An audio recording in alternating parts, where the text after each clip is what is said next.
Welcome to Spotlight. I'm Bruce Gulland. And I'm Liz Wade. Spotlight uses a special English method of broadcasting. It is easier for people to understand no matter where in the world they live.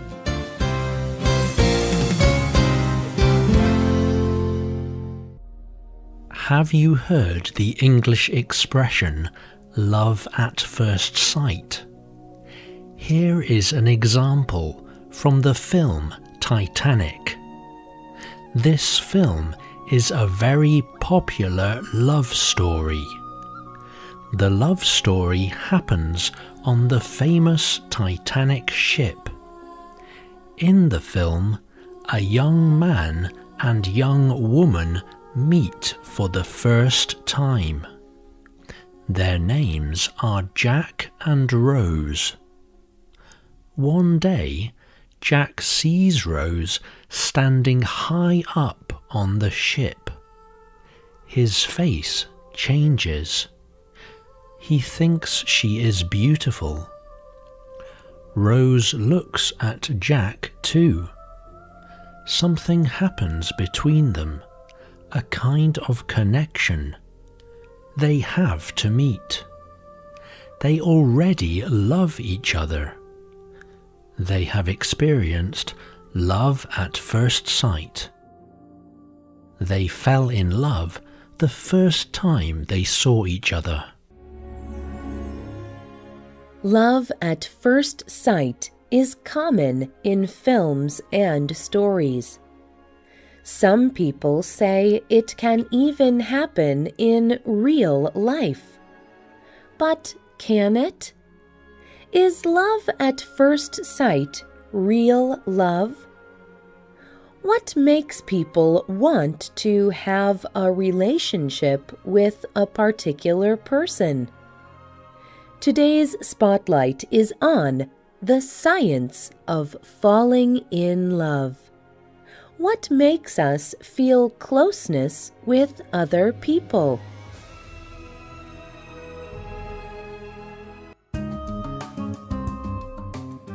Falling in love can seem mysterious. Strong feelings develop, sometimes quickly. But why? Scientists and experts study love and attraction. That feeling that you want to be closer to another person. They study changes in a person's body when that person feels love. One thing that scientists measure is hormone levels. Hormones are substances in the body that affect behavior and emotions. Scientists found particular hormones in a person who is falling in love. These give people more energy and make them feel happy. Other studies show that over time, different hormones also appear. These give people a sense of happiness and closeness through many years of a loving relationship. There are many complex reasons why and how we fall in love. Like Jack and Rose in Titanic, some people experience love at first sight. They do not choose to feel attraction. But what if there was a scientific way to make any two people have a closer relationship with each other? Dr. Arthur Aaron performed a study to test this question. Aaron studies relationships between people. He wanted to see if he could scientifically make people feel an emotional connection with another person. Dr. Aaron created a list of 36 questions. He designed the questions in a special way. He made them to create a sense of closeness between the people asking them. Dr. Aaron chose 2 people at a time for the experiment. They did not know each other.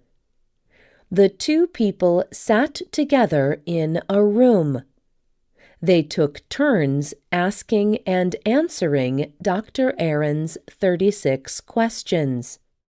Here are some of the questions they asked. When did you last sing to yourself? When did you last sing to someone else? Name 3 things you and the person you are talking to appear to have in common. What is your most terrible memory? Tell the person you are talking to what you like about them. Be very honest. Say things that you might not say to someone you have just met. If you were to die today with no chance to communicate with anyone, what would you most regret not having told someone? Why have you not told them yet?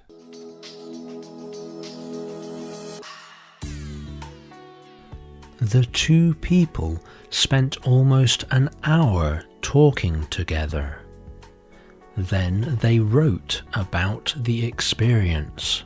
They answered questions about how close they felt to each other. People in the study said that their relationship to the person they talked to was close.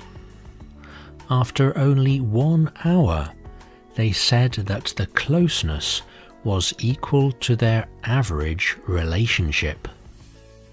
From this study, Dr. Aaron found that relationships grew quickly when people shared more about themselves. The questions were personal and equal. The questions also became more complex over time. This, Dr. Aaron says, is how close relationships are made. Dr. Aaron even found that the study created lasting relationships in the real world. Many of the people who talked to each other continued to see each other and do things together. But did this study produce real closeness?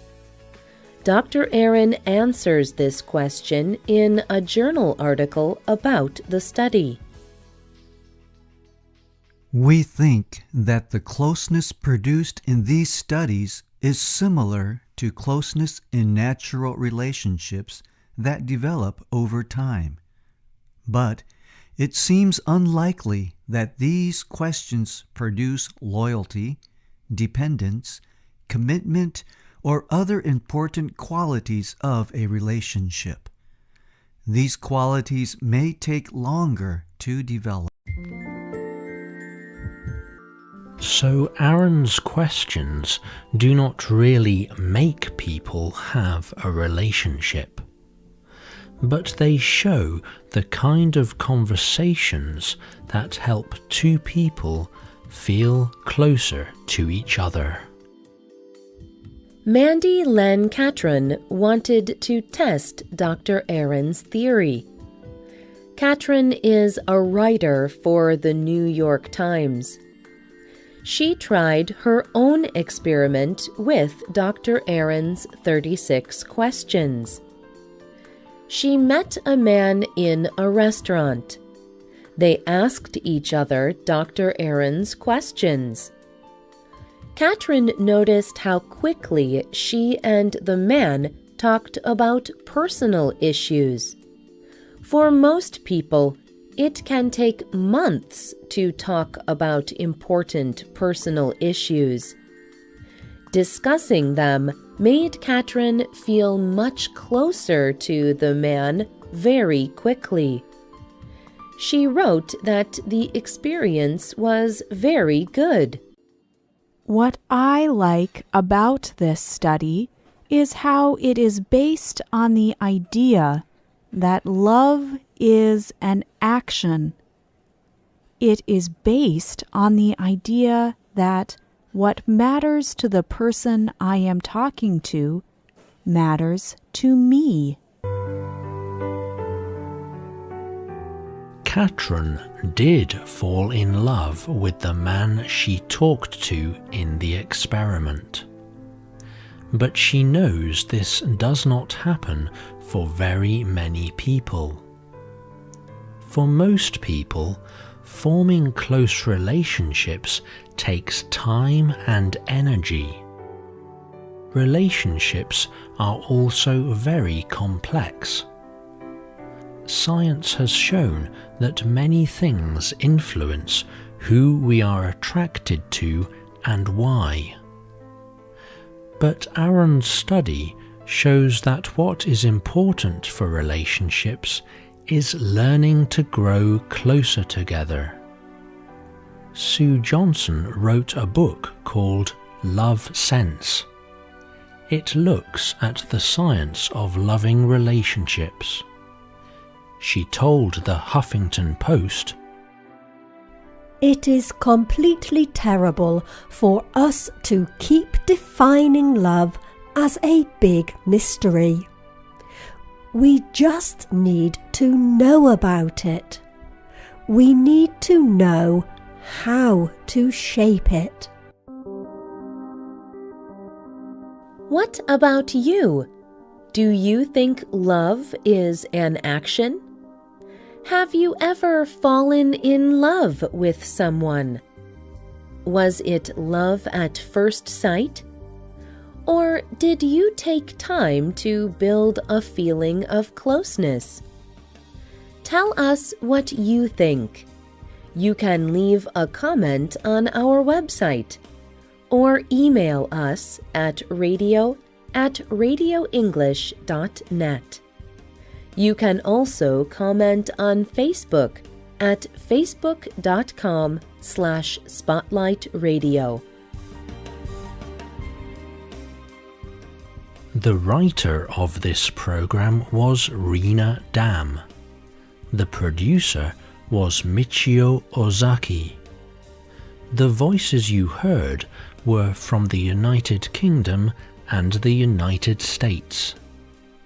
All quotes were adapted for this program and voiced by Spotlight. You can listen to this program again and read it on the internet at www.radioenglish.net. This program is called Falling in Love. We hope you can join us again for the next Spotlight program. Goodbye.